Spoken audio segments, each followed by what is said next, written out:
రక్షిత school మరియు junior college తల్లిదండ్రులారా, మీ అందరికీ నమస్కారం. మీకు ఈ సందర్భంగా ఒక breaking and flash news. Harshita English medium school and junior college గుర్తింపును రద్దు చేస్తూ ఆంధ్రప్రదేశ్ ప్రభుత్వ విద్యాశాఖ ఉత్తర్వులు జారీ చేసింది.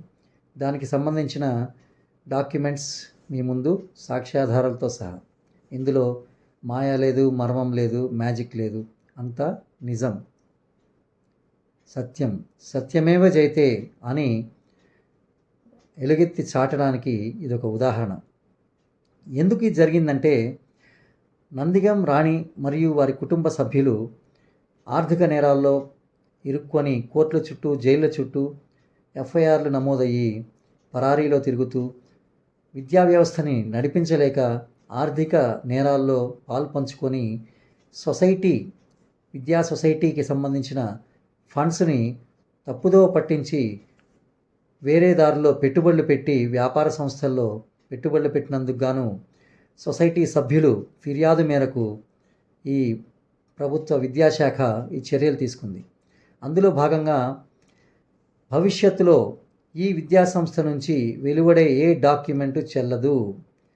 అలాగే వచ్చే సంవత్సరం అంటే ఈ 24-25 సంవత్సరం తప్పించి 25-26 విద్యా సంవత్సరం నుంచి ఈ విద్యాసంస్థ నుంచి ఎటువంటి విద్యార్థులకు పర్మిషన్ లేదు. ఇది సత్యం. దానికి సంబంధించిన ఉత్తర్వులు కూడా మీ ముందుంచాను, చూసుకోండి. ఇంకొక విషయం, నందిగం రాణి ఏదో కోర్టుకు వెళ్తాను, హైకోర్టుకు వెళ్తాను, స్టే తెచ్చుకుంటాను, పర్మిషన్ మళ్ళీ రెన్యువల్ చేయించుకుంటానని చెప్పి మీకు మాయమాటలు చెప్తే దయచేసి నమ్మకండి. ఎందుకంటే ఒక్కసారి వీళ్ళ మీద మచ్చ పడిన తర్వాత సమాజంలో ఎవరు వీళ్ళు నమ్మరని చెప్పి గుర్తింపు రద్దు చేసింది ప్రభుత్వం. ఎలాంటి పరిస్థితుల్లో మీరు మీ విద్యార్థుల్ని ఆ స్కూల్ నుంచి, కాలేజీ నుంచి దూరంగా తీసుకెళ్ళి వేరే విద్యాసంస్థలో చేర్పించి వాళ్ళ బంగారు భవిష్యత్తుని కాపాడుకుంటారని ఆశిస్తున్నాను. ఎందుకంటే నందిగం రాణి లాంటి నీచురాలు ఆర్థిక ఉగ్రవాది దగ్గర మీ విద్యార్థులను చేర్పిస్తే మీ విద్యార్థుల భవిష్యత్తు చీకటిమయమైపోగా వాళ్ళు లేనిపోని ఉగ్రవాదులుగా, తీవ్రవాదులుగా, నేరస్తులుగా, నమ్మకద్రోహులుగా, కిరాతకులుగా, టెర్రరిస్టులుగా మారే అవకాశం ఉంటుంది.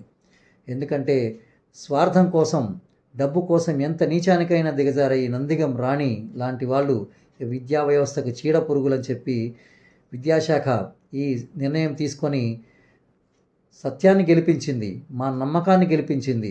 అలాగే ఆ పైవాడికి మాకు ఇలాంటి విజయాన్ని అందించినందుకు ప్రత్యేక కృతజ్ఞతలు, ధన్యవాదాలు తెలుపుకుంటున్నాను. మీ విద్యార్థుల భవిష్యత్తుని కాపాడుకోవడానికి ఇదే సరైన సమయం. నందిగం రాణి చెప్పే మాయమాటలకు చెల్లుచీటి. ఇక నుంచి ఆ మాటలు నమ్మకండి. ఎందుకంటే మేము ప్రతిసారి చెప్తూనే ఉన్నాం, గత 2 సంవత్సరాల నుంచి ఈ నందిగం రాణి త్వరలో జైలు పాలు కావబోతోంది. మీరు ఇప్పటికే ప్రత్యక్షంగా చూశారు. ఈ రోజున నందిగం ధర్మరాజుని గుంటూరు కోర్టు వాళ్ళు, అలాగే ఏపీ హైకోర్టు రాజమండ్రి సెంట్రల్ జైలుకి తరలించింది. వివిధ ఆర్థిక నేరాల్లో ముద్దాయిలు, దోషులుగా పరిగణించబడిన వీళ్ళని కోర్టులు దోషులుగా ప్రకటించి వీళ్లకు జైళ్ళు ఖరారు చేసింది. అలాంటి వాళ్ళ దగ్గర మీ విద్యార్థుల భవిష్యత్తుని తాకట్టు పెట్టడం అవసరమా? అలాగే మీ విద్యార్థుల భవిష్యత్తుతోటి ఆటలాడుకునే ఈ నీచురాలు గతంలో చూశారు మీరు.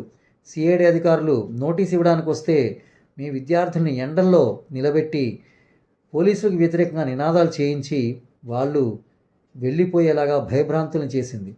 అలాంటి ఉగ్రవాది దగ్గర మీ విద్యార్థుల భవిష్యత్తు దాని పాదాల ముందు పెట్టడం అవసరమా? మీ విద్యార్థుల భవిష్యత్తుని గాలికి వదిలేసి జైళ్ళ చుట్టూ, కోర్టుల చుట్టూ, స్టేషన్ల చుట్టూ పరారీలో తిరుగుతూ వాళ్ళ బంగారు భవిష్యత్తుని త్రిశంకు స్వర్గంలో పడేసిన ఈ నీచురాల దగ్గర మీ విద్యార్థుల భవిష్యత్తుని దూరంగా తీసుకెళ్ళండి. మీ విద్యార్థుల చదువుని, వాళ్ళ నాణ్యమైన క్యారెక్టర్ని మార్చుకోవాలంటే ఈ విద్యాసంస్థ నుంచి దూరంగా తీసుకువెళ్లాల్సిందే. ఎందుకంటే ఈ నందిగం రాణి దగ్గర వాళ్ళు చదువుకుంటే భవిష్యత్తులో ఆర్థిక నేరస్తులుగాను, ఉగ్రవాదులుగాను తయారయ్యే అవకాశం ఉంది.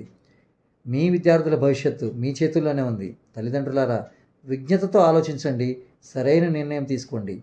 సదా మీ సేవలో అద్దంకి సత్యనారాయణమూర్తి. నమస్కారం.